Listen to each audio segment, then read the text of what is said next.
This is Season 2 of Mobile Suit Breakdown, a podcast about Japanese sci-fi mega franchise Mobile Suit Gundam for new fans, old fans, and not yet fans, where we watch, analyze, and review all 40 years of the iconic anime in the order it was made. We research its influences, examine its themes, and discuss how each piece of the Gundam canon fits within the changing context in Japan and the world, from 1979 to today.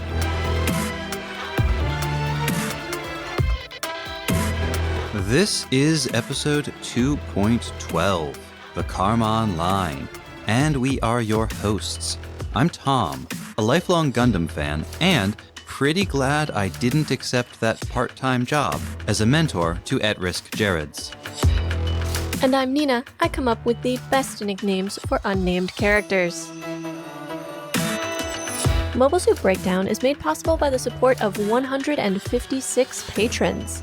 Thank you all, and special thanks go out to our newest patrons, Derek S., Andrew B., John O., Looney Spoon, Renato R., Grant M., and one at each.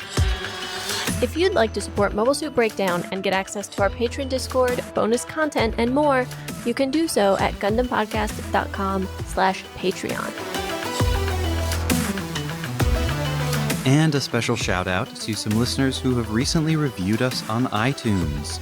Arashi 500, MSN 100 Char Custom, Sparrow X Scarlet, Silver Spork Hybrid, Haro Truther 87, and Zachary DCV. Thank you all for your reviews.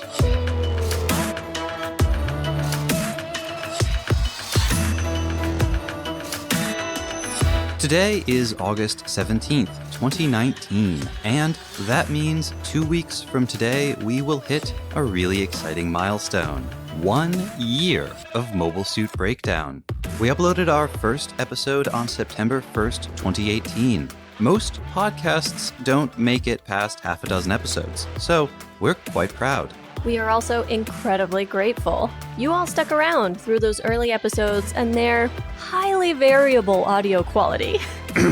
You've encouraged us, shared the podcast with friends, written reviews, sent us sources for research, and have been a wonderful community. So to celebrate our 1-year podversary and to thank and acknowledge our listeners, we have 2 exciting things planned. The first is that we are going to release one of this year's patron-only bonus episodes to the public. And you, yes, you, can vote on which one you want to hear. We will link to the poll in the show notes and on our social media, or you can find it by going to GundamPodcast.com/Patreon and clicking posts. The poll will close on August 31st, and we are going to release the episode on September 1st. So get your votes in now. The second exciting thing we have planned is that to celebrate and thank all of the patrons who've supported us through this first year, anyone who is a patron as of 12:01 a.m. September 1st, that's New York Standard Time, will receive a personalized certificate recognizing them as a founding patron. $1 patrons will receive a digital certificate, while $5 and up patrons will receive a physical one. Tom designed these himself, they're beautiful, and they will be printed on high-quality paper and hand-signed by both of us. And all patrons who are pledging $5 or more as of September 1st will also receive our limited edition Mobile Suit Breakdown Season 1 enamel pin. There are only 298 of these in existence, and we are never, ever going to make any more. New seasons will get new pins. When we made that first episode, we were operating on a lot of hope. Hope that people would be interested in what we have to say. Hope that we'd be able to figure out how to record and edit decent-sounding audio in a New York apartment. And hope that Mobile Suit Breakdown would eventually become something that we could make a living doing. We still have a long way to go before we achieve all of our goals on the podcast, and I may never be satisfied with the audio quality. But we've come so far already, and we couldn't have done it without all of you. This week we are covering Mobile Suit Zeta Gundam Episode 11, Entering the Atmosphere, or Taikiken Totsunyu, and our research covers the Karman Line, Paradrop Operations, and Baloots. But first, let's talk about that episode name, because this one wins the Mobile Suit Breakdown Coming Home prize for missed opportunities in title translation. Taikiken is straightforward enough, it means atmosphere, but Totsunyu means rushing into, breaking into, storming, or plunging into war or the like, or even embarking on a new venture. This would have been much more fun as storming the atmosphere. Or breaching the atmosphere. Entering the atmosphere, while technically correct, doesn't have the same spirit. Doesn't feel as martial. One of these days, some angry translator is going to be like, oh, it's very easy for you guys to pick apart my translation. Armchair translators are the worst. We don't blame the translators. They are working under incredibly difficult conditions and rarely get to make the kinds of important decisions that affect these outcomes.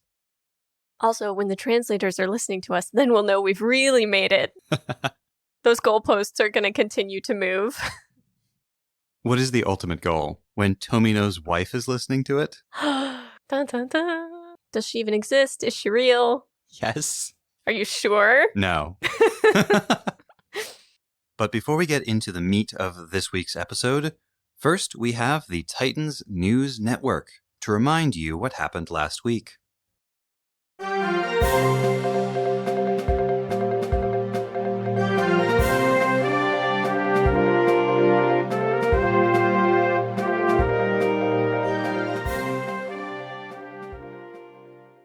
Welcome back to Temptation Watch here at TNN, as the search for the missing Grips Spaceline's shuttle Temptation continues into its 5th day. The families of passengers and crew on the shuttle are reportedly losing hope that the spacecraft will ever be located, and Federation investigators are now shifting their focus from trying to locate the shuttle to trying to understand why and how it became lost in space.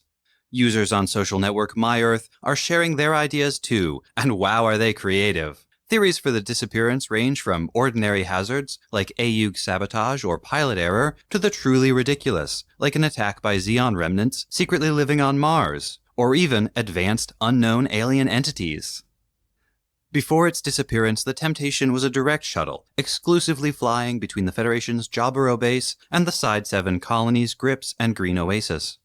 While investigators have cautioned that it is too early to place the blame on any one person for the shuttle's disappearance, suspicion has already begun swirling around shuttle captain and one-year war veteran Captain Bright Noah. While we here at TNN respect Captain Noah's service during the war, Federation Forces records indicate that he was nearly court-martialed on several occasions, and he was allegedly involved in the theft of top-secret military equipment, use of child labor, including by children as young as 4, the execution of prisoners of war using bazookas in direct contravention of the Antarctic Treaty, and violations of Side 6 neutrality. Even though he was born on Earth, the possibility that Captain Noah may be suffering from space madness cannot be ignored. Titans forces in the region have been diverted to aid in the search. In an exclusive interview with TNN, Captain Basque declared that he would use whatever resources were necessary to, quote, hunt down the lost shuttle and find every last passenger aboard it, sooner or later.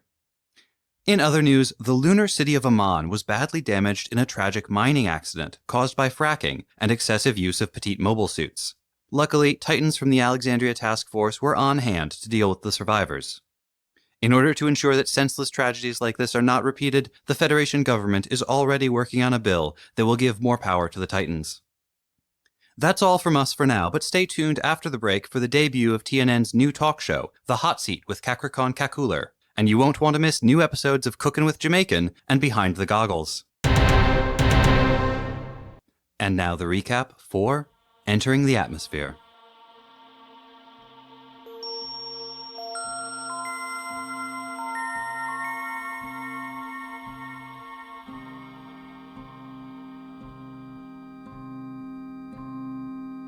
Aboard the Federation ship Hario, the pilot of last episode's mysterious mobile armor tells the captain to fly them to Earth orbit, if, that is, they want him to fight AUG. Otherwise, he will return to the mothership Jupitris. His bluntness and ultimatums clearly irritate the captain who, once alone, mutters about having to deal with someone straight from Jupiter.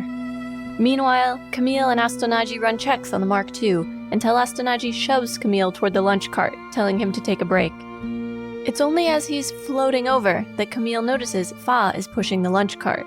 She explains that everyone is so busy, she wants to help in any way she can. But Camille doesn't seem to understand why anybody would do that without being ordered to. Haro, bouncing along nearby, is still calling Camille Amuro and insisting that something is wrong with him. Grabbing a lunch off the cart, Camille moves to return to work when Fa stops him, insisting he take one of the special pilot lunches. Just give me what everyone else is having. But she is adamant. Those are the military's rules, and you should be following them. He gives in and is leaving when Fa asks him about Captain Bright. Apparently his wife and children live on Earth. What will he do? The Titans could take his family hostage. I don't know. We can't know what's going to happen. He leaves quickly after that, leaving Fa to wonder what made him so angry. Titans are still tracking the Aeug force, and Jared and Kakrakan plan to catch up in time to attack the Aeug troops as they begin to enter Earth's atmosphere.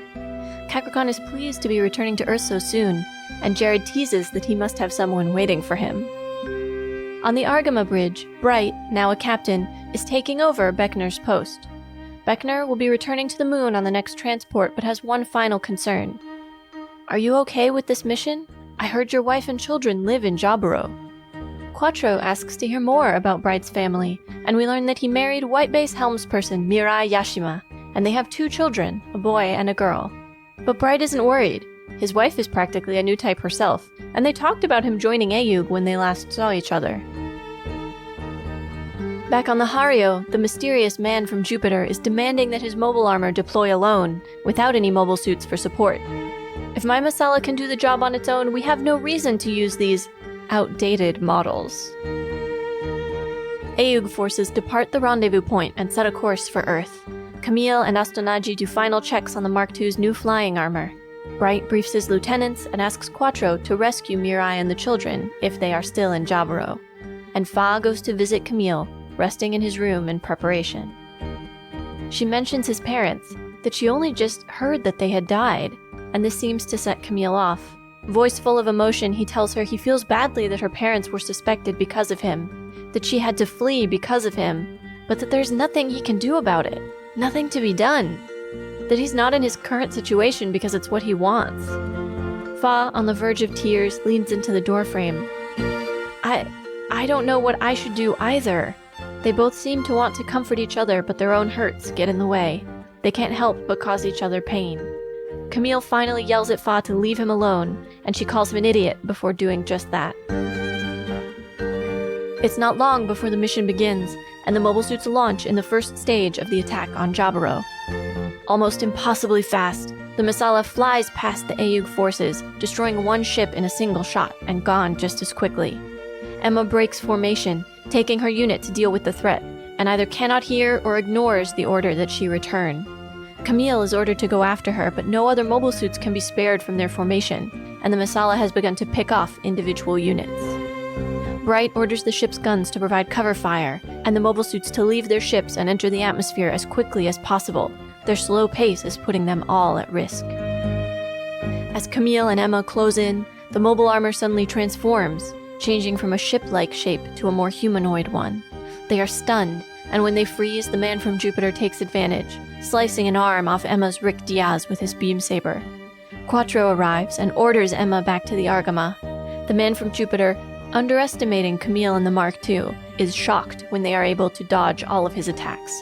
But even Quattro is nervous, thinking to himself that this mysterious pilot exceeds even Amuro's abilities. He is something altogether different. As they dogfight just outside of Earth's atmosphere, the man from Jupiter wonders to himself, "What is this pressure I feel?" and finally retreats, unwilling to risk the Masala getting sucked in by Earth's gravity. Then the Titans arrive near the main formation. With the Aeug force still 4 minutes from Reentry, Bright orders them to focus all of their attention on Reentry. The ships will cover them. On the bridge, he calculates they need a minimum of 2/3 of their mobile suits to make it to Jaburo. Quattro and Camille rush to return to the main force, and find Emma there, stubbornly pushing on. Her damaged mobile suit will not be able to withstand atmospheric re-entry, but she continues to fight until Quattro drags her back to the Argama. Unlike during the 1-year war, now all of the mobile suits are equipped with balloon parachutes, to shield them during re-entry. Jared and Kakrakan spot Camille's mobile suit and begin to fire, waiting until the last possible moment to deploy their own balloons. The Titans' forces are following the Aeug mobile suits down to Earth, leaving the Aeug ships to retreat unmolested. Camille is able to dodge the Titans' attacks, and Jared finally backs off, the better to keep fighting after a safe reentry. But Kakrakan keeps chasing Camille. His balut deploys automatically, leaving him completely open to attacks from the Mark II on its flying armor. It tears open his balut, and Kakrakan's suit burns up on entering the atmosphere. Jared is left with one more person to take vengeance for, and they all make their way down to the surface to Jaburo.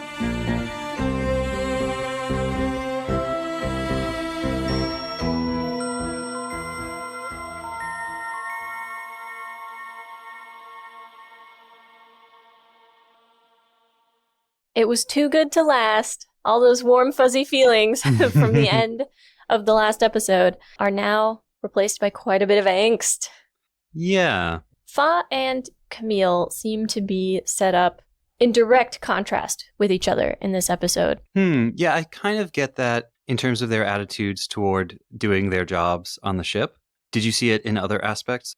To some degree, but let's talk about that first conversation and then... It's a pretty straightforward conversation, but I feel like there's so many undertones and so many other things going on beneath the surface. Fa walks in with the cart covered in lunches, and Astanaji has just shoved Camille over there. Like, go on, kid. I know you know this girl. Like, go grab your lunch. Astanaji being an excellent wingman here. Yes. And Camille asks her, why are you doing this? And her attitude is, well, everyone is so busy. I have to help out. I can't be here and not help. There's no time to be fooling around, she says. Well, there's maybe even a feeling from Fa of like, well, I have to do something. To which Camille responds, well, I guess if you were ordered to, there's nothing to be done about it. Like, he can't understand why anybody would do anything that they weren't ordered to do. It's the sort of reaction he's telling everyone, if I have to follow all your orders like a soldier now, I'm not going to do anything unless you order me to do it. Yeah, I think there's some of that, like, sullen attitude, some resentment. But I also get the feeling that Camille, like, found himself in this position he really doesn't want to be in, where he's forced to be a soldier, and he's maybe really worried about Fa falling into the same trap. And, like, if she's been ordered to, if she's already in this hostile system, then there's nothing that can be done about it. But Camille also started out volunteering to be a pilot, and now has no option but to continue doing it, or else he'll be thrown out of the airlock. Well, so how do you interpret the little fight over his lunch? When he says he just wants to eat what everybody else is eating, he doesn't want the special treatment? Well, special treatment. It's what all the other pilots are eating. True. It's not like he's the only pilot. I mean, he seems like maybe he's more comfortable as a engineer working with the other mechanics in the hangar than he is being a pilot. I suppose I just assumed all the pilots had to do that for their own mobile suits, like assist with the repair and upkeep. But you could be right. I don't know that I've noticed other pilots doing the same. I mean, Amuro did, but that was because the White Base didn't have mechanics. Well, and Quattro does. That's true. That's true. We don't get to see Emma or Apollo or Roberto doing that. Mm-hmm. But it really does seem like Camille is just more enthusiastic about the engineering and the mechanics part of it. Mm-hmm. That's definitely true. But we do get this contrast of Fa as fundamentally a rule follower. You know, she doesn't go beyond, it's the Army's rule that you have to have this special lunch as the explanation for why he needs to do it. And you have to follow their rules. And Camille is clearly, like, at his core, someone who questions every single rule that gets presented to him. Yeah, though I would say Fa does go a little bit beyond just what the rules are, because none of the other refugees are helping out in this way, not that we see. So Fa has indeed volunteered to be the lunch cart pusher. So I think it's less that Fa's more rule-abiding and more that Fa's more communally, collectively minded. Fa's like, this ship is one big community, and I'm part of it, and this is a thing that needs to be done, so I'm going to do it. We also get the contrast in how the two of them deal with negative feelings, and this is going to bleed into their second big interaction of the episode. But we get it first here, when she says, hey, have you heard about or thought about Captain Bright's family? Mm-hmm. Because they're all still on Earth, and what if the Titans take them hostage, like they took Camille's parents, like they took Fa's parents? And this is something Fa wants to talk through or think about, and something which Camille has no desire to engage with whatsoever because he cannot do anything about it.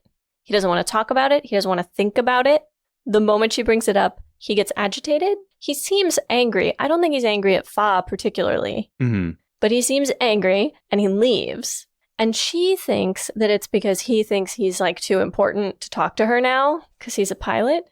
I think he's just avoiding a very emotional conversation that makes him feel powerless. I think he feels guilty about what happened to Fa's family, and talking to her about the Titans maybe taking Bright's family hostage makes him think about that, makes him feel guilty, and because he feels powerless, it's just that much worse. Mm-hmm. And I don't think Fa's bringing this up to make him feel guilty, although he might feel that way. I don't think she is either. I think that's just her wanting to process it by talking about it. They are, both of them, united now in their admiration for Bright, almost hero worship. We know Camille felt that at the beginning of the series. We know Fa feels that now because it was Bright who saved her. And so we know it's not that they have different attitudes towards Bright. They're both coming at this from the same feeling about Bright and his family, but then going in completely different directions. So it's a great lens through which to view their relationship with each other and how they each interact with these kinds of ideas and these kinds of feelings. Then Fa gets lost and runs into Emma, who then walks her back to the appropriate parts of the ship. Emma can tell that Fa is upset. She assumes, lovers quarrel. She's had a fight with Camille and starts trying to explain like, oh, well, Camille's under a lot of stress. In some ways, he's going to feel like safer being kind of bratty with an old friend. He's going to have more of a, she starts explaining Camille's behavior. I thought she was just trash talking Camille. Oh. Ugh, that Camille, he's acting like a brat. I don't really see why she would trash talk him to Fa, like what the purpose of that would be, as opposed to trying to patch up whatever fight they're having. I think Emma is just super bad at dealing with people, certainly dealing with kids. Regardless, Fa clearly resents the effort completely of this stranger, this person Fa doesn't know at all, trying to explain Fa's relationship with Camille, who she's known for a long time and is good friends with. Possible also slight amount of jealousy? Here's this woman, this pretty young woman who's shown up and is talking to me about Camille like she understands Camille. I've known Camille for years. What can she possibly understand about Camille that I don't? Maybe.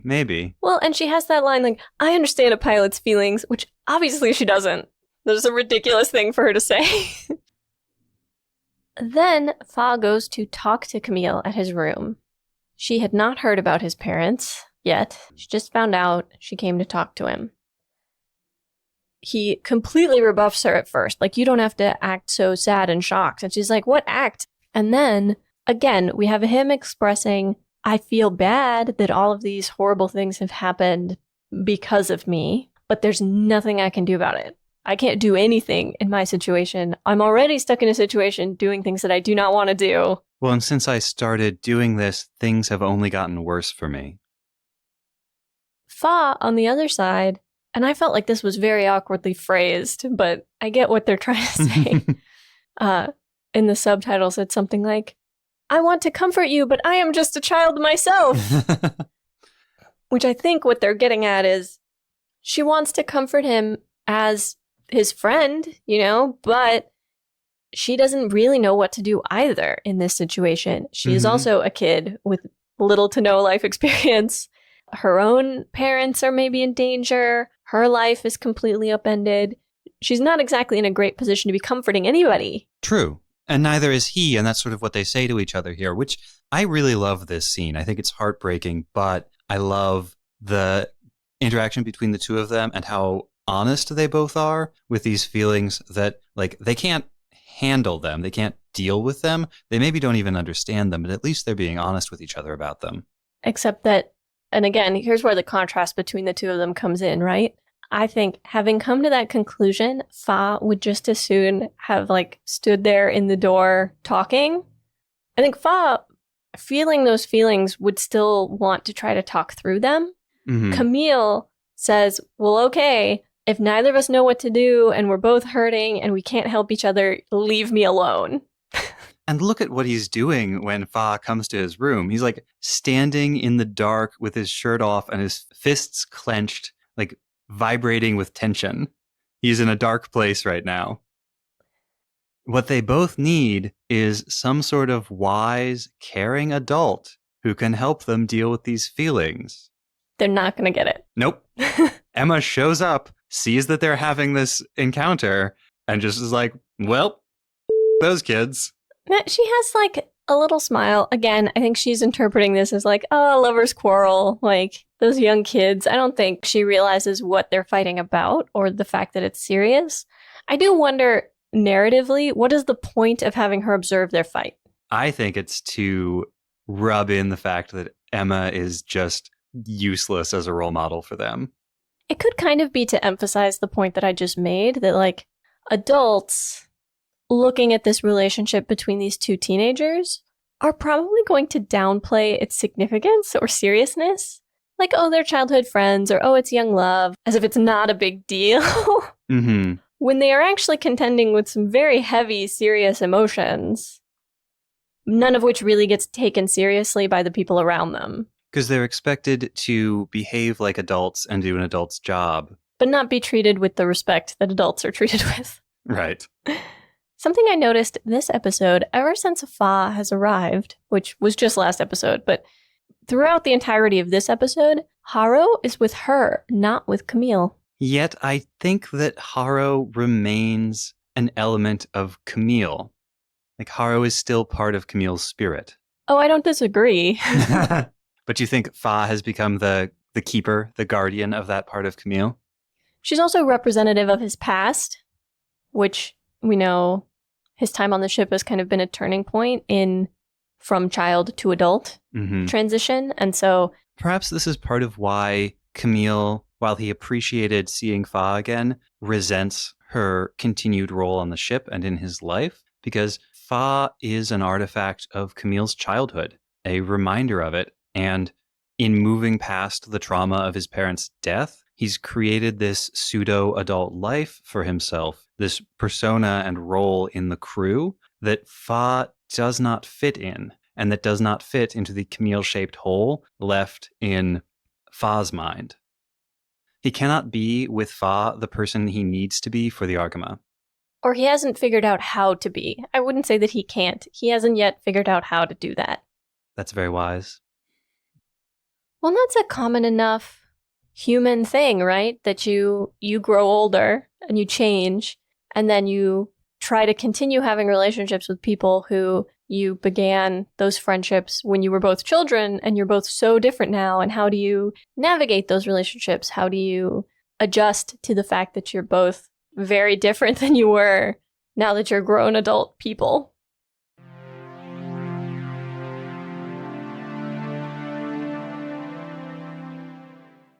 So do you think that Capricorn deserves a tribute? Kind of, but I'm not sure. Like, we don't really know Capricorn, but he's been around, and he was trying to get vengeance for, Kind of for Lila. I think Capricorn just wanted, like, generalized vengeance for the insult to the Titan's honor represented by the Mark II. I think that's why when he and Jared are talking about it, they both want to get the Mark II, but for Jared, it's about Lila. And for Capricorn, it's about, like, pride of the Titans. He's just been around so long. He feels like he should be more important than he is, you know?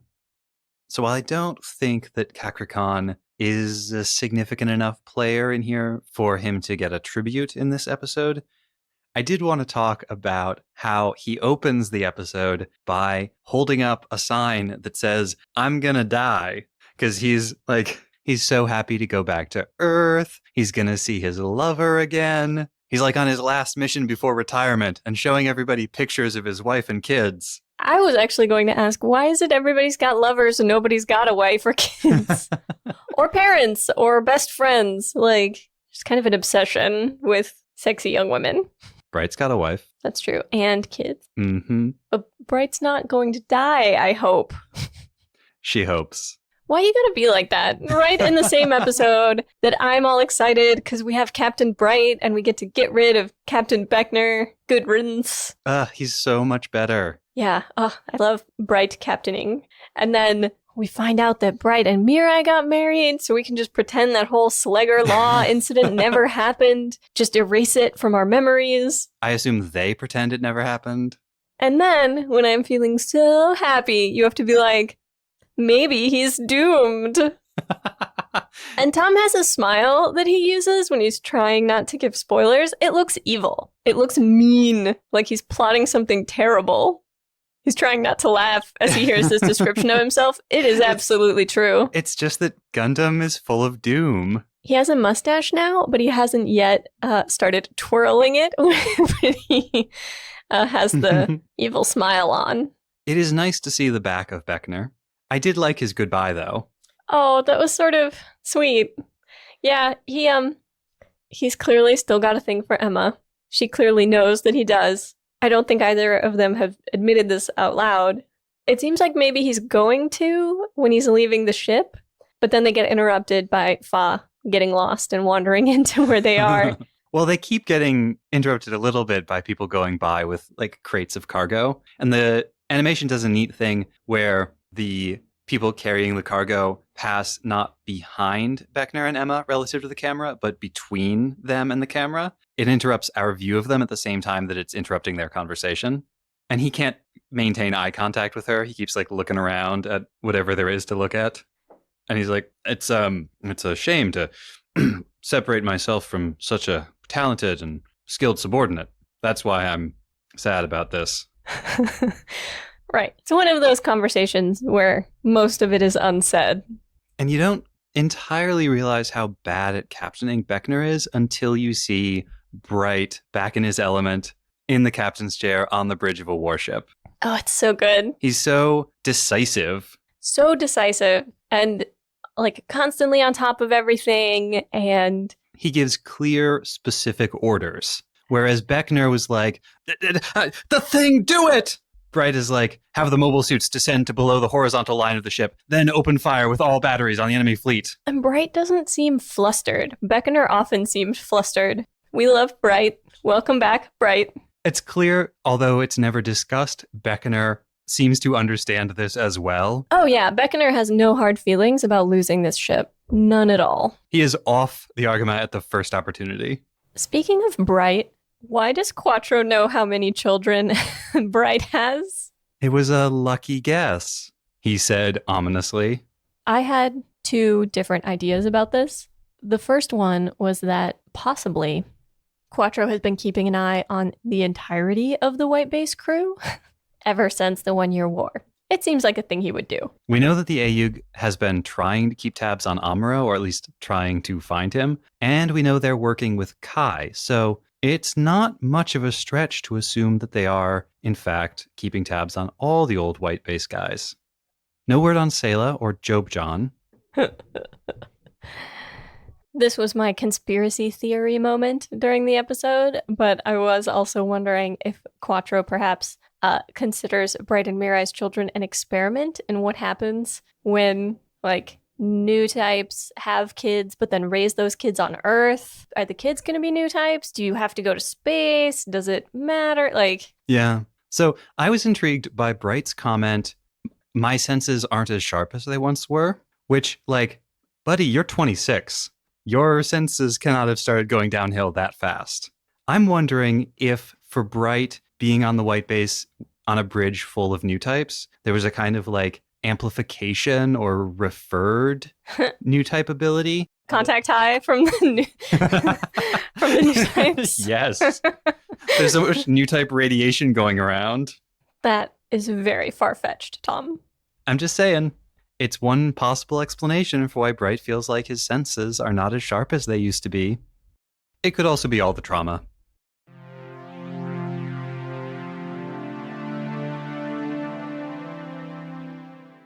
And then we have our new mysterious new type, who I shall call Headband.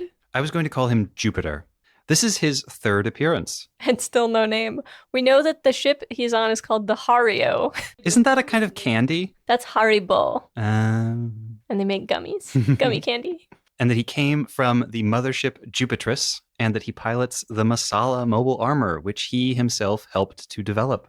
And we know from the captain or commander of the Hario that this mysterious man came directly from Jupiter.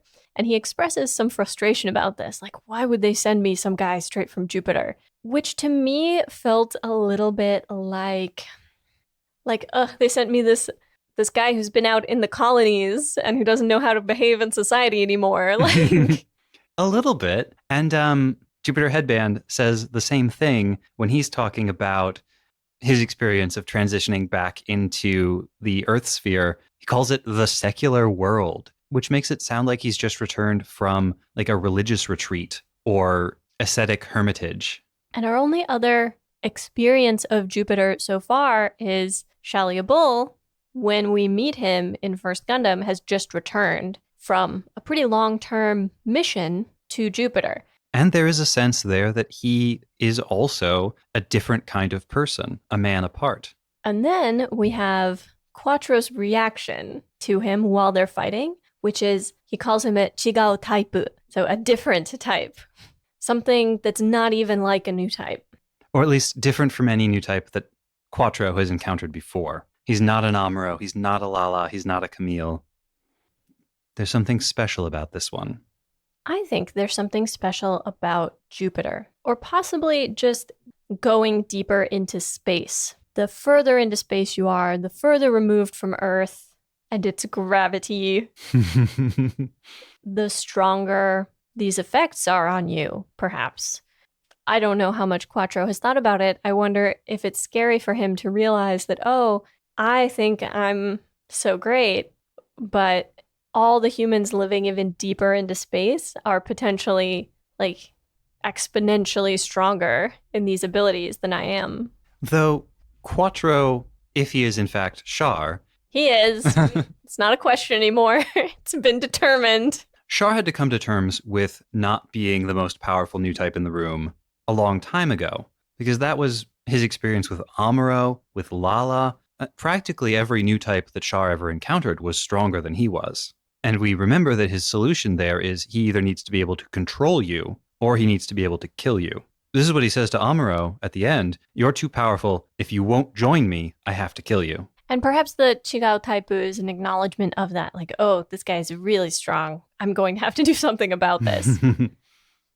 One thing you pointed out when we were watching First Gundam is that every different new type seems to express their new type abilities in a different kind of way. They have different specialties, different mutant powers. Although, they did bring back a recurring visual cue, which is that new types are always very comfortable in space and in low or zero gravity. Some Fed officers get mad at Headband because he wants to take the Masala on the mission himself, no backup mobile suits. And they feel like that's very insulting to them and their mobile suits and their men. And one of them takes a swing at him and he just pushes off the floor and floats up out of the way very calmly and easily, clearly entirely unmussed by this whole situation. I was reminded of Lala floating down the halls as a whole bunch of other people insist on walking for some reason. This is a blink and you'll miss it kind of thing. And in fact, even if you weren't blinking, you would probably still miss it unless you were going through the episode frame by frame, like maybe I do sometimes. But when Headband first appears in this episode, he's getting off of an elevator with the commander of the Hario. And they walk past a pair of Federation officers, one man and one woman, who are having a chat. And from their body posture, it looks like they might be flirting with each other. But as soon as Headband walks by, the woman, her head whips around so that she can watch him walk. And the guy she's with looks visibly put out by this. Headband is very pretty. He's got that purple hair thing going on that, is popular in Gundam. Very tall. His first appearance was actually, I think, back in episode 3 in one of the briefing scenes with some of the other Titans pilots. And all you see is the back of his head. But that purple hair is unmistakable. And the Masala is so destructive. I was reminded of nothing so much as Amuro when Amuro has the first couple of times that he takes out whole ships. Mm-hmm. Only the Masala does it without having to get close. Amuro, for the most part, had to get in close and use his beam sabers if he was going to destroy whole ships. The Masala can just shoot at them. Yeah. And do it. It's like the Elmeth, except it's not even difficult for him. Like, Lala struggled to do that. I don't think there are bits. I think all of the fire originates from the Masala. I mean, the benefit of the Elmeth, you can surround the enemy with one pilot. It's pretty brilliant. It was just very difficult to do. But the Masala seems plenty strong. And then it transforms. And it's a giant mobile suit. I'm sure it's meant to be a scary moment. Emma and Camille both freeze. The screen goes pink. That plays the shocking music. But Emma looks exactly like surprised Pikachu in this scene, where she's frozen in pink and her mouth's hanging open. Total surprised Emma Chew. Emma Chewy. That's good. I think we need a surprised Emma Chew-y meme.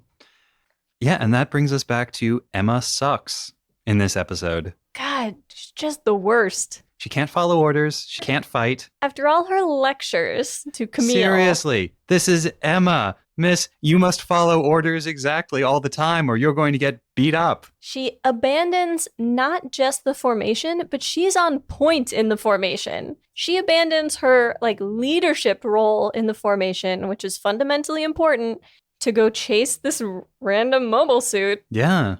Plus, later in the episode, Kakrakon's death from being slightly too close to another mobile suit during the descent shows us how important the formation is. It's not just for prettiness. If they get too close together, they will die. Then, she doesn't fight particularly well, which would be the one thing that would make all this forgivable. No, seriously. People will forgive a lot if you're successful. Camille and Quattro are both living examples of that, yes. Jared is the inverse. Yes. Her mobile suit gets damaged. She gets ordered back multiple times, actually, both before the mobile suit gets damaged and after. Mm-hmm. She refuses to follow orders. Quattro has to drag her back. He physically drags her mobile suit back to the Argama. And she's all like, I could have done the reentry. My mobile suit's not that badly damaged. And Bright is like, excuse me? You were under orders. I don't know what kind of ship Captain Beckner was running here. But on Bright Noah's Argama, there will be no special treatment for pretty young lieutenants. With good eyesight. I guess that's so far been her biggest contribution to the Argama. Yep. And Bright threatens her with a correction. This would be correction classic. None of this new correction nonsense. Yeah, this is a correction you get for actually doing something that endangered the whole crew and disobeying orders. And you probably only get it once.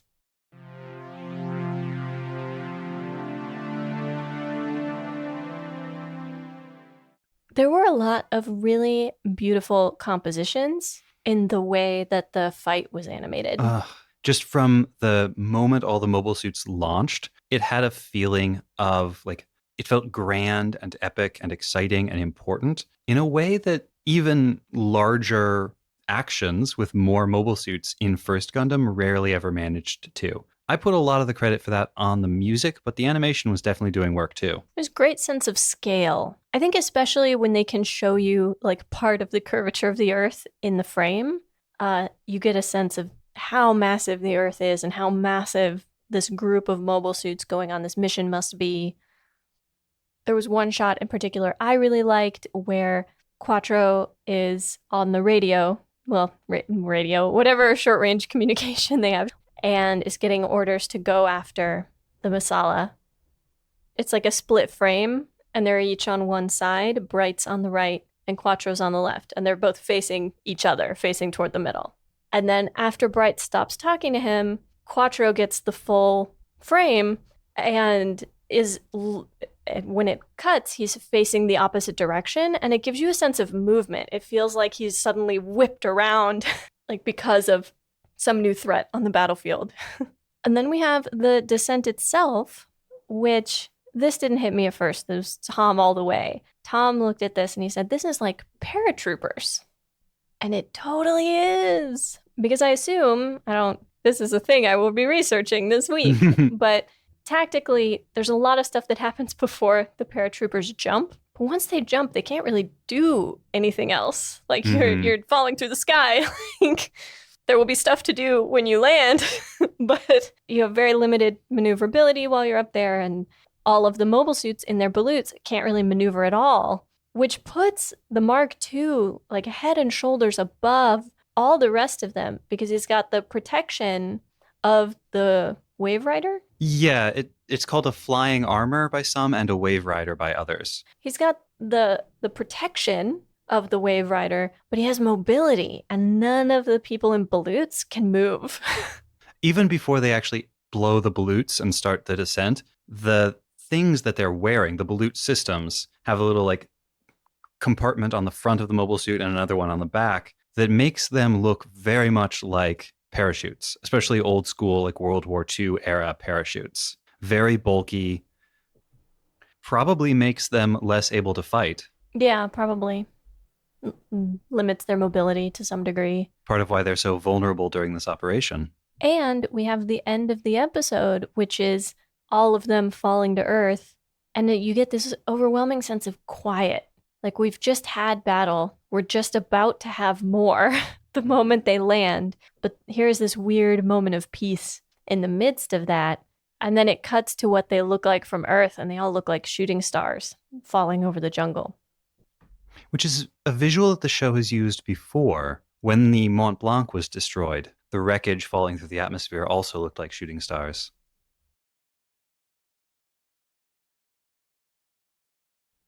There's a bit of brutal calculus in this episode when Bright is talking about the drop operation after they've been attacked. And he says, we just need 2/3 to make it through. And that'll be enough for the operation to continue. But that's the kind of horrible calculus that military commanders have to make all the time, that generals have to make all the time. Mm-hmm. Estimates of the survivability of a particular action and whether it's worth the cost in lives and material. Yep. And this is a calculation Bright has already made for himself, for his own life, because his family is maybe down there in Jalbaro and about to be attacked. But if they can win this battle, cut the head off of the Titans, maybe it's worth it. At the very least, he's got a Mirai to depend on. And when it comes to people who I would want to help a bunch of kids survive war-torn Jalbaro, Mirai is up there. Oh, yeah. Well, and she knows that he was looking for an opportunity to go to Ayug. She would probably have assumed that since she hasn't heard from him in a while, that's what's going on at this moment. Yeah, they talked about it. They had a real, honest adult conversation about Bright's career goals. Right. Well, I want to do this thing that I think could put us in a lot of danger, but I think is the right thing to do. Yeah, that felt so cool to me as a thing to include in the episode. His mention that they talked about it, that he didn't just I wanted to join Ayug. It's going to be a surprise for the wife. Going to be real awkward for her at the next Wives of Officers ball in Jalbaro. I wonder if they still have that robot. Are Bright's kids getting juice and soft serve? I'm sure it's been updated by now.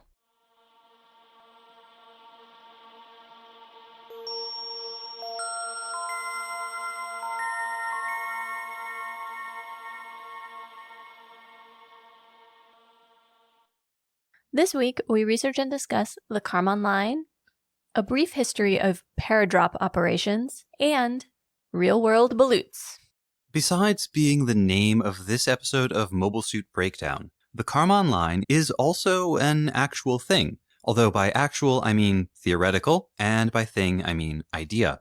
It is the point in the Earth's atmosphere, 100 kilometers above sea level, where we say that outer space begins. Sort of. Because it's not like the atmosphere abruptly stops up there at 100 kilometers above the surface. The atmosphere just gets thinner and thinner the farther you go from the planet's surface until it is so thin that it might as well not be there. If you include the exosphere, where the molecules that might form atmospheric gases are still bound to the planet by gravity but are too thinly dispersed to form into gases, then outer space doesn't start until 10,000 kilometers from the surface. On the other hand, if you listen to national governments that like to use outer space and the rule that says national airspace stops where outer space begins to fly high-altitude missions over other countries, then you might put the dividing line even lower, like at 80 kilometers. And coincidentally, that is where NASA and the US Air Force define the boundary of space. And that gives you a hint to why the boundary between Earth and space, wherever you choose to put it and whatever you choose to call it, is so important. And why it would be even more important in the universal century. Because you can't have a society that's structured around hard distinctions between those who are born on Earth and those who are born in space, unless you also have a precise understanding of the jurisdictional boundary of Earth. The Karman Line, or whatever its universal century equivalent might be called, is an effort to provide exactly that. But the 100-kilometer Karman Line was not chosen just because 100 is an easy number to remember. There is a rational reason to put the line there, or at least around there. And the person who suggested it, Todor von Karman, was a Hungarian-born physicist, engineer, and mathematician who stands out in history as one of the 20th century's most important scientists, largely thanks to his work in theoretical aerodynamics. He was born and educated in Budapest. He helped the German Empire build an early helicopter during World War I, one that was intended to replace those dangerously flammable hydrogen-filled observation balloons that Nina researched back in episode 1.23, Battle in the Age of Mobile Suits. Then, in the 1930s, alarmed by the rise of fascism in Europe, Karman accepted a position as director of a California Institute of Technology lab. He worked on rocketry research for the U.S. military during World War II, and in 1944 he was one of the founders of the famous Jet Propulsion Laboratory. The Jet Propulsion Laboratory, while we're talking about it, as Nina pointed out to me, is just a few miles from Anaheim, California, and it's probably the reason why Anaheim Electronics has that name. So, here's the actual significance of the Karman Line. Atmospheric flight and orbital flight are distinguished by how they overcome Earth's gravity. Orbital flight requires the craft to travel fast enough that the centrifugal part of its motion balances out the downward pull of gravity. Fast enough is also known as orbital velocity, and it varies depending on the distance from the Earth.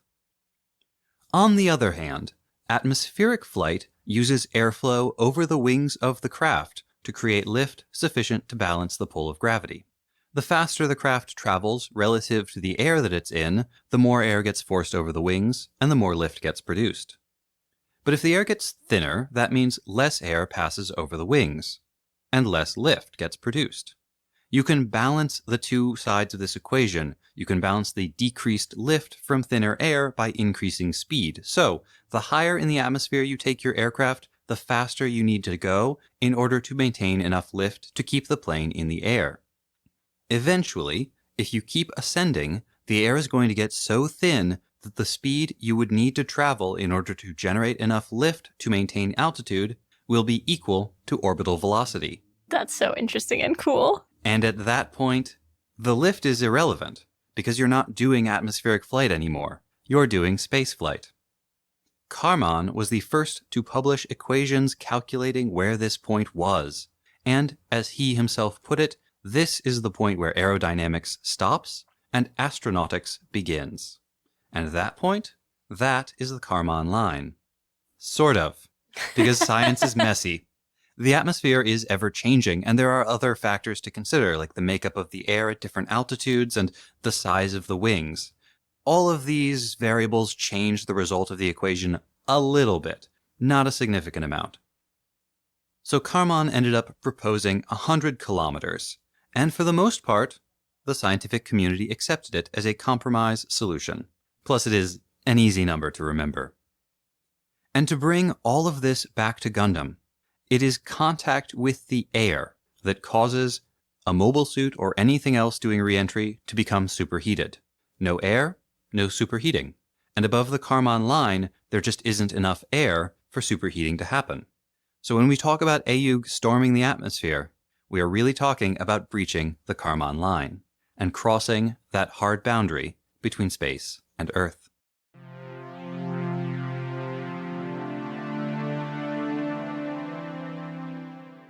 As we watched the Ayug mobile suits enter Earth's atmosphere and deploy their balloons, It was easy to imagine them as paratroopers, jumping from a plane and descending on Jaburo.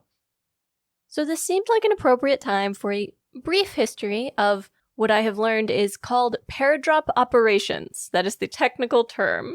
Not paratrooping? No, that is what I initially searched. But no, that's not correct. The idea of paradrop operations dates back to the late 1700s. Just a few months after the first manned hot air balloon flight, Benjamin Franklin wrote, 5,000 balloons, capable of raising 2 men each, would not cost more than 5 ships of the line. And where is the prince who can afford so to cover his country with troops for its defense, as that 10,000 men descending from the clouds might not, in many places, do an infinite deal of mischief before a force could be brought together to repel them? Isn't that amazing? That is so amazing. I'm imagining 5,000 balloons carrying an army of 10,000 men drifting across the sky. Well, but think 1700s technology. Mm-hmm. This is pre-railroad, which means that in order to counter such a force, you would need to gather up your not standing army and then march them across country to wherever the balloonist regiment had descended. In a best case scenario, you can send some cavalry, but but the first combat use of paratroopers was, well, I have 2 conflicting sources on this. One says that it was during World War I, in 1918 to be precise, by a single Italian lieutenant who dropped behind the Austro-Hungarian lines on a reconnaissance and sabotage mission, followed by a few more soldiers in the following days, but still a very small group. The other source dates the first true paratroop drop to 1927, also crediting Italy. But this was something that many countries all over the world were simultaneously working on. The first large-scale use of paratroopers was in World War II by the Germans in 1940, and other armies soon followed. Hitler actually ordered an end to German paradrop operations after their attack on the island of Crete, which was held by the British at the time and led to very heavy casualties on the German side. Which is something I'd like to read more about at some point, because you'd think the benefit of paradrop operations is that they're sneaky. Everyone guards their perimeter, but they don't expect the enemy to come up behind them with no warning. And ideally, you take the enemy position so quickly, due to surprise, that casualties are minimal. But apparently this one didn't work out that way. Sorry, I'm still thinking about balloonists. And your comment about cavalry made me wonder if you could make a balloon large enough to hold a horse. You could airdrop in a cavalry regiment. Can you imagine the training those horses would have to undergo to not just, die of fright? Paradrop operations were a significant part of the invasion of Normandy, where British and American paratroopers were dropped to capture strategically valuable bridges and traffic junctions. The largest paradrop operation ever was as part of Operation Market Garden, which led to the liberation of Belgium and Allied capture of some important ports on the mouth of the Rhine. The last large paradrop operation was during the Suez Crisis in 1951, so that would have been the British dropping paratroopers into Egypt. They continued to be used in war throughout the 50s, 60s, and 70s, and are still in use now, though in a much more limited way ever since the introduction of the helicopter. If you think about how a helicopter works, you don't need an airfield, so in that way it's similar to dropping paratroopers, but you can set troops down at a very specific location without needing to give them all the special additional training paratroopers require, or worry about them missing the drop zone, which is a common problem in nighttime drops, especially before GPS technology. Are you just That would be such a nightmare. Yeah, I'm sure it was. You're looking at your map like, okay, and then you're looking down at the ground like, okay, it's completely black. I can't see my map. I can't turn on a light because then they'll shoot me. And my compass says I'm looking north. Yep. Yeah, a couple of the sources I read mentioned paratroopers often just linked up with whoever they could find nearby because they frequently got separated. They frequently didn't all land close enough to the drop zone to connect to each other. And so it just became a matter of finding a friendly face and getting by until you were extracted or could get back to your army. Another reason for the decreasing use of paradrop operations includes improvements in air defense systems. I.e., it became much easier for your enemy to shoot you out of the sky before your paratroopers had a chance to jump. This includes what are called man-portable air defense systems, like the Stinger missile, which give small groups of soldiers the capability to fire a missile capable of destroying a large aircraft. These are mobile and relatively inexpensive compared to other air defense systems, and so even groups as small as platoons, so 15 to 45 soldiers, have them. They're widely dispersed over the battlefield. And airdrop operations are especially vulnerable. They have to fly relatively slowly and smoothly while the paratroopers are making the jump. It's not like they can do evasive maneuvers. It's no coincidence that the heyday of paradropping operations was before the emergence of modern radar. Paratroopers are typically dropped behind enemy lines to quickly and stealthily capture or sabotage important targets. Bridges, sections of train track, sometimes whole villages or specific people. They're also used for reconnaissance on the enemy, troop numbers, deployment, movement, etc., or to establish, and this is a new word for me, an airhead. If you've heard the term beachhead before, it's basically the same thing, but for airdrops rather than ship landings. An area in hostile territory is seized and held so that more teams and material can be landed. Paratroopers are dropped at or near the place they are meant to operate, the drop zone, and are usually dropped from a height of 100 to 400 meters, approximately 330 to 1,300 feet. They carry some weapons and gear with them, but if needed, other supplies are dropped in containers at the same time. Starting with the Vietnam War, we see the use of high-altitude paradrops. These come in two flavors, Halo and Hey-Ho? HALO for high-altitude low opening, and HAHO for high-altitude high opening. These drops take place at a height of 4,600 to 11,000 meters, which is 15,000 to 35,000 feet. High enough that the paratroopers require supplemental oxygen and special clothing to keep from getting frostbite. The point of flying up that high is to get out of the range of surface-to-air missiles. The high or low opening references the altitude at which the parachute is opened. Halo is used for delivering equipment, supplies, and personnel. A paratrooper free falls until they're as low as 915 meters, 3,000 feet, above the ground before deploying their parachute. The high downward speed, lack of forward movement, or at least like relative lack of forward movement, and very small amount of metal on each paratrooper makes them incredibly difficult to detect by radar. Halo also reduces time spent in the air. They are both harder to spot and spend less time vulnerable. High-altitude high opening is used exclusively with personnel and involves opening the parachute only 10 to 15 seconds after the jump, at around 8,200 meters, 27,000 feet or so. There are two main benefits. The first is that a skilled paratrooper has a high degree of control over their movement in the air and can cover more than 65 kilometers, about 40 miles, from the moment they jump to the moment they land. And while Halo is for the most part very stealthy, the sound of the parachute opening at low altitude is very loud and can lead to them being detected. High-altitude high opening avoids this issue. After my reading, I cannot help but look at this attack on Jaburo in a very different light.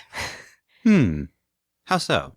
We already heard some of the arguments of some of our characters about whether or not to do this, but the method in which they're doing it feels... I'm critical of their choice of methods. I mean, first, lack of stealth, right? They've already been found out before they've even gotten everybody out into space and begun the entry into the atmosphere.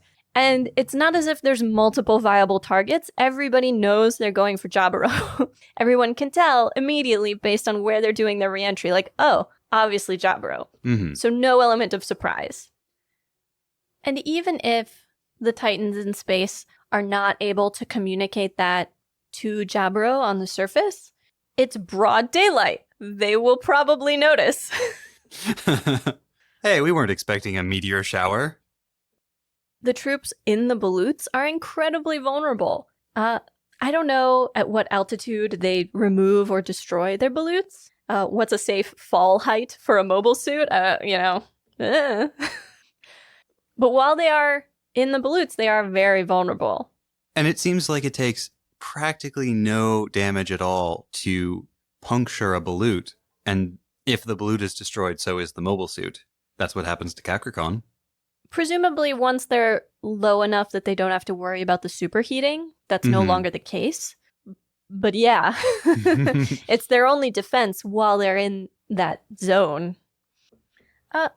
Also, as we pointed out, the main use of paratroop operations, even at the time that the show was being written by the 80s, is for very specific targets. Get in quickly and stealthily, capture or destroy whatever you need to capture or destroy. Jabiro's value is symbolic and political. They aren't sabotaging anything of value. They discussed outright that this is now a rear base. It's not where they do new technology development or even build any of the new stuff. It used to be important and everyone remembers that, but it's not important anymore. And for AU, this is a massive investment of resources. They've got something like 80 mobile suits doing this drop, and the plan is to just abandon all of those mobile suits on Earth. I suppose, in summation, while this mission may look like a paradrop operation, if it is, it's a very poorly thought out one.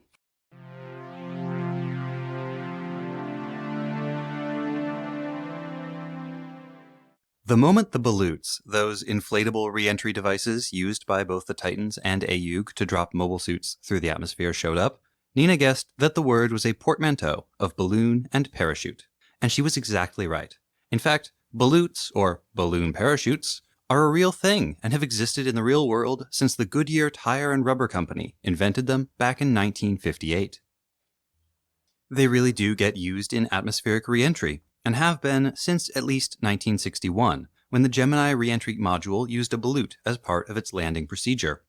But these real-world balutes differ from Gundam's version in a couple of very important ways, so let's examine these devices. A balut functions like a conventional parachute. It gets deployed by a payload moving fast through the atmosphere, and the balut traveling through the air creates drag that slows down the payload. Unlike the way they were depicted in Gundam, balutes deploy behind, so in the case of reentry that means above, the payload. Really, just imagine a parachute, but it's shaped like a balloon, or a teardrop. Because of this unique shape, a balut catches less air and creates less drag than a normal parachute, which means it will slow the payload down more gradually than a regular parachute would. It also means that the balut will suffer less strain than a conventional parachute, and the balut shape is inherently more durable than a parachute. That means you can deploy a balut earlier when the payload is traveling at speeds that would absolutely shred a normal parachute. If you're worried about heat, the balut can be made from heat-resistant materials. One reference I found talked about making them out of a silicone ceramic wire mesh. Cool. And one of those would be capable of surviving deployment even at hypersonic speeds. For most applications, though, you are still probably going to need a regular parachute to slow the payload down enough for a safe landing. But that comes after the balut has done its job. If any of this is hard to visualize, you should check out the show notes, where we will include links to videos of real-world balutes in action. Balutes have to be inflated before they start working, and there are two ways to do that. Either they are built with ram air scoops that force air from the atmosphere passing over the balut into the body of the device, thus passively inflating the balut once the payload is already in the atmosphere. Or they can be inflated while still in space using gas canisters. This, by the way, appears to be how the balutes in Gundam work, because we know Jared was able to inflate one during testing while they were still in vacuum. So they must use some kind of gas, and you can see what looks like gas piping on the balut equipment that the mobile suits are wearing. Real-world balutes are stabilized by a device called, and I swear this is the real term, a toroidal burble fence. Burble fence sounds like the name of a defensive spell. Burble fence, go! A burble fence is an inflated ring shaped a bit like an onion ring or a donut that goes around the widest part of the bolute and ensures that air flows evenly around the bolute. It helps it stay stable. Bolutes can also be used by spacecraft in aerobraking or aerocapture, maneuvers where a spacecraft enters the atmosphere of a planet and uses drag from the atmosphere to either change its trajectory, that's aerobraking, or slow it down enough that it enters orbit around the planet, that's aerocapture. This application showed up in fiction at least as early as the 1984 movie and sequel to 2001: A Space Odyssey, 2010, the year we made contact. A movie that you probably didn't even know existed, and yet, somehow, starred Helen Mirren, John Lithgow, and Roy Scheider, who is the guy from Jaws. What? Yeah. It was not directed by Kubrick, though. Well, and that would have been Helen Mirren considerably earlier in her career. It's true. It's pre-Oscar. But there are 3 Oscar nominees and 1 Oscar winner in this movie. Did you find this on a list of like terrible movies with Oscar winners in them? No, it shows up in all of the discussions about Baloots. Yeah. It's the big motion picture debut for Baloots. Critics call it fine. But what about Gundam's Baloots? Besides being a gas-inflated balloon used in Reentry, these mobile suit-sized inflatable papasan chairs don't sound much like the real Baloots I've been describing. They don't even have a toroidal burble fence. I should have let myself laugh during that, but I didn't want to break. It was clearly a pause for laughter, and I'm sitting here trying to hold my laughter back. I was also thinking, I think they look more like extra large beanbag chairs than papasan chairs, but that's just me. You guys will have to tell us which you think is the more apt description. Since 2009, scientists and engineers working on spacecraft have been testing experimental inflatable atmospheric reentry devices, very much like the Gundam Balloot. These are inflated by compressed gas, and they go ahead of the payload. Their large surface area plus heat-resistant material allows one to function both as heat shield and air brake. They get packed away nice and tight inside a compartment on the spacecraft, and then they burst open when it's time for reentry.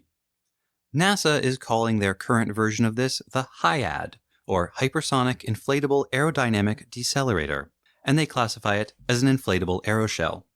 This is pretty cutting-edge stuff, and while it may not be a Balloot exactly, a lot of how it functions is a perfect match for the Gundam Baloots. So, we've got this real thing called a Balloot that is not very much like a Gundam Balloot. And we've got this thing that works just like a Gundam Balloot, but is called something entirely else. It feels like there's a missing link, doesn't it? Well, yes. Well, there is. You really didn't need me to set that up for you. Back in 1976, a team of Japanese rocket scientists published the paper Feasibility Study of Buoyant Venus Station Placed by Inflated Balloon Entry, in which they proposed an orbiting laboratory for Venus that would use a cocoon balloon system. Unlike a tethered balloon, the ones I've been talking about, the cocoon balloon would deploy ahead of the payload and expand to envelop it, providing both drag to slow down the craft and protection from the heat generated by atmospheric entry. And hey, doesn't that sound exactly like Gundam's Balloot? This idea was explored further through the 80s, and it's almost certainly where Gundam got the idea. The lead author on that paper was prominent rocket scientist Dr. Ryojiro Akiba, who, in a neat connection to my earlier research piece, would go on to win the von Karman Prize from the International Academy of Astronautics in 2008. Cocoon balloons fell out of favor in the late 80s due to concerns about stability, durability, and heat resistance compared to other designs. Hey, those are some of the problems we saw in the episode. They enjoyed a brief resurgence in popularity during the early 2000s after the Columbia shuttle disaster, when NASA and some private space companies proposed cocoon balloons as space lifeboats. As far as I can tell, those projects were eventually all rolled into the inflatable aeroshell designs of the 2010s, probably due to the same feasibility problems that scuttled the cocoon balloons in the first place. If you start looking into the real history of balloons, you are going to find a rash of articles from 2017 with titles like Gundam inspires researchers to create safer Earth reentry methods from space, or Anime helps advance real science, claiming that a team of Japanese scientists were inspired by Zeta Gundam to invent and deploy a real balut on a microsatellite called Egg, implying also that this is the first real balut ever. And since you just listened to my history of balutes, you know that isn't remotely true. What's worse, the device they're talking about isn't even a true balut. It's one of those inflatable aeroshells like NASA's HIAD. All these articles cite to the same now deleted Asahi Shimbun article, but I was able to find it in the Internet Archive. The original is in English, and it's titled Gundam Anime Mirrored in Safer Spacecraft Reentry Method.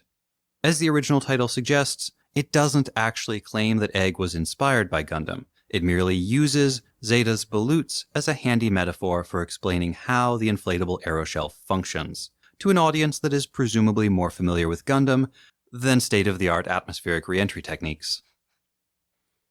I find those anime helps advance real science type articles really sad, because at some point someone decided that it made a better story, one that would get a lot more clicks, if they pretended that the creators of Zeta Gundam were creative visionaries who dreamed up brilliant new technologies out of the ether, decades before they ever occurred to real scientists.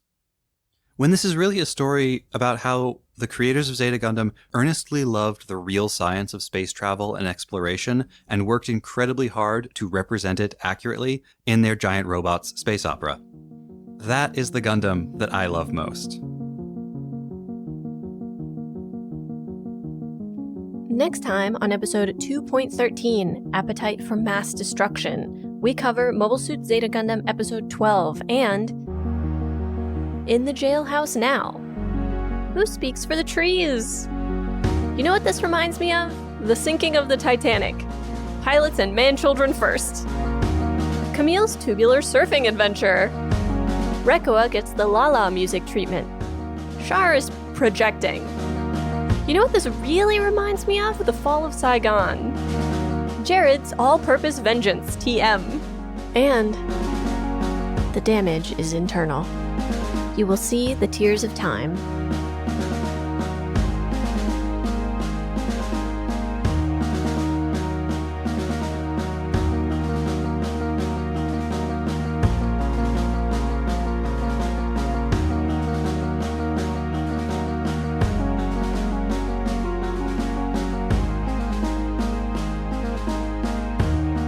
Remember to do all of the podcast things. Subscribe and review Mobile Suit Breakdown wherever you get your podcasts. Then pledge your undying devotion to Mobile Suit Breakdown on Patreon, where you can find great bonus content, get access to the MSB Discord, get exclusive MSB merchandise, and, support the podcast.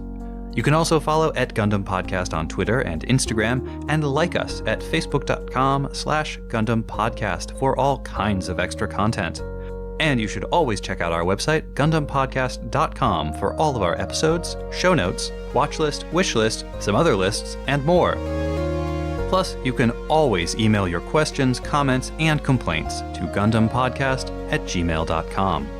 Or just shout your wrong Gundam opinion to us in person by coming to scenic New York City and yelling, "The sudden appearance of transforming mobile suits has nothing to do with the earth-shattering success of the Transformers toy line and cartoon that came out the year before Zeta," on any busy street corner. We will totally hear you. The intro song is Wasp by Misha Dioxin, and the closing music is Long Way Home by Spinning Ratio. You can find links and more in the show notes. And thank you for listening.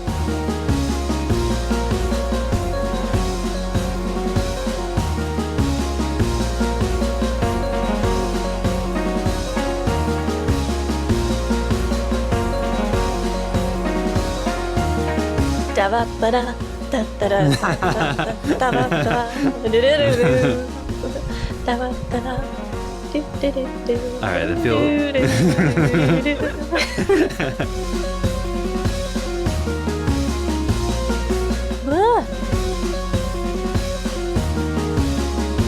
As a general rule. That was very sexy.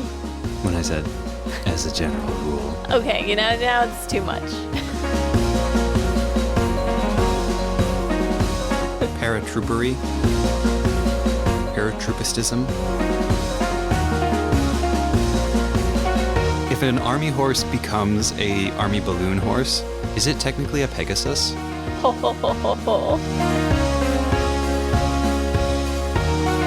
Maneuvers where a spacecraft enters the atmosphere of a planet and uses drag from the atmosphere to either... Make helicopter sounds. Oh no, they're doing paradrop operations! Ah. Sorry, you said prior earlier. Yes, I did.